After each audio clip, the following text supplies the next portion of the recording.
There's a person who wakes up at 5:45 every morning, not because she has to, but because she already knows that if she doesn't run before work, the entire day will feel slightly off. Not catastrophically wrong, just misaligned. Like trying to write with the wrong hand. She doesn't talk about this with most people because it sounds obsessive, and maybe it is, but that's not really the point.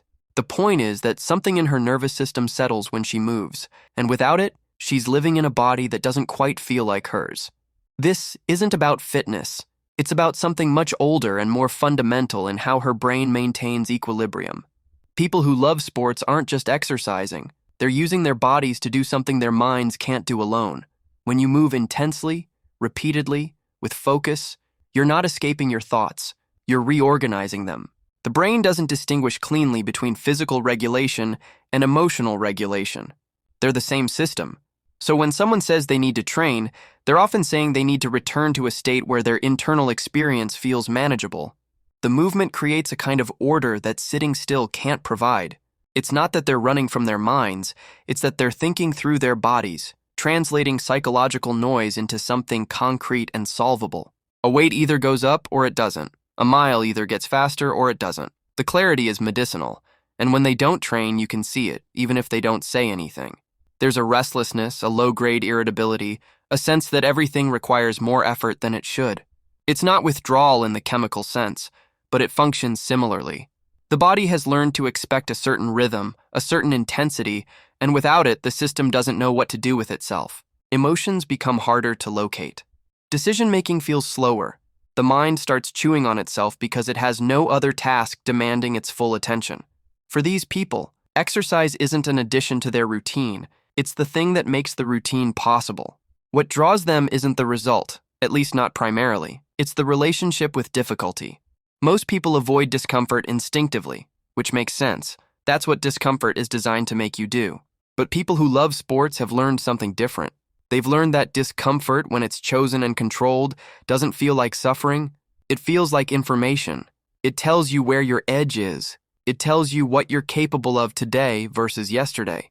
And because it's measurable, because you can see yourself handling more than you could before, the discomfort becomes strangely satisfying.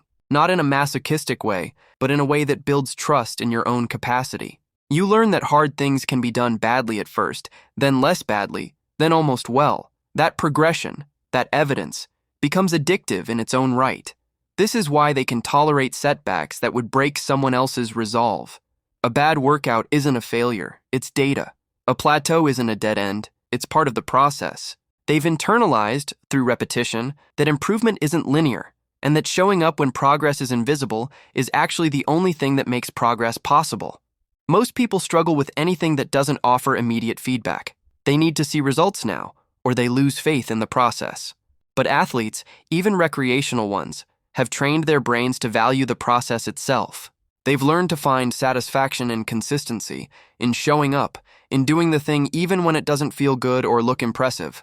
That's a rare psychological skill, and it transfers. These are often the same people who can work on difficult projects without panic, who can maintain relationships through rough patches, who understand that most worthwhile things take longer than you want them to. There's also the issue of presence. When you're running hard enough that your lungs are burning, or lifting something heavy enough that your entire body has to coordinate just to stabilize it, your mind doesn't have the capacity to worry about anything else.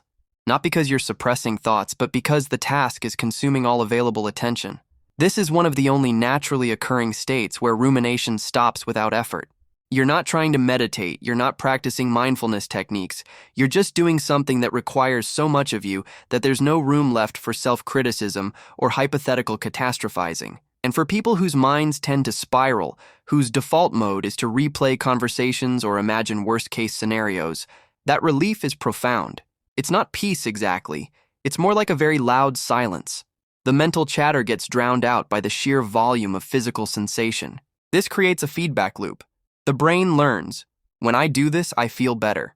Not happier necessarily, but more solid, more like myself. And over time, that association strengthens until movement becomes inseparable from mental stability. These people aren't building their identity around how they look or even what they achieve.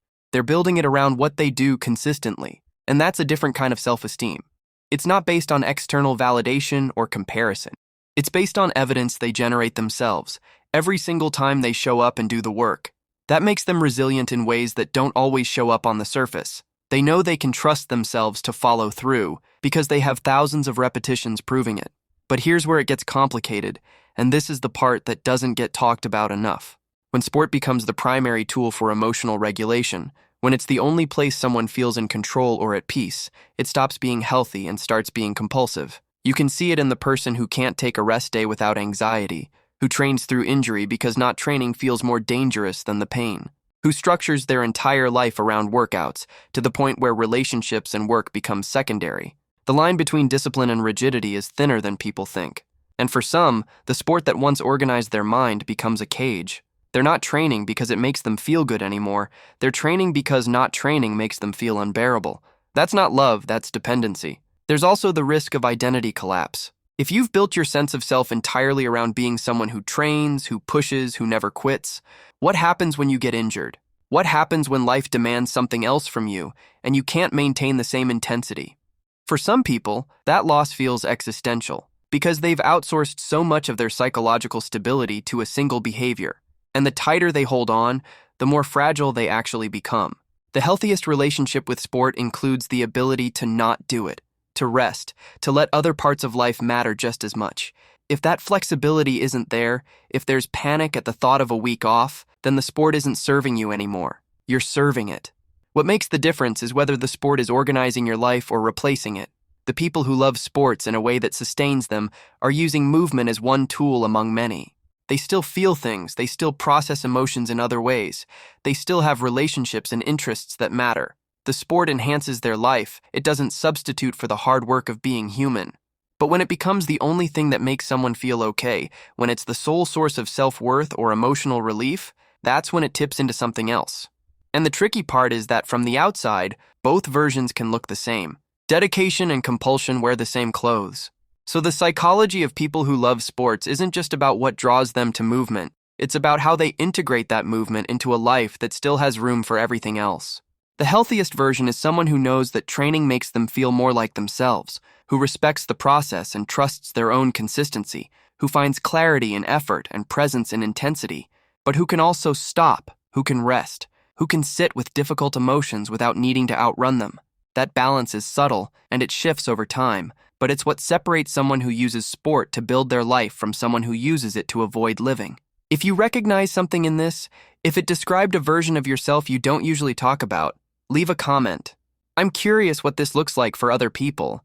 And if you know someone who lives this way, someone who makes more sense when they're moving, send this to them. Sometimes it helps just to see it named. Subscribe if you want more of these explorations into the psychology behind the things we do but rarely examine. See you next time.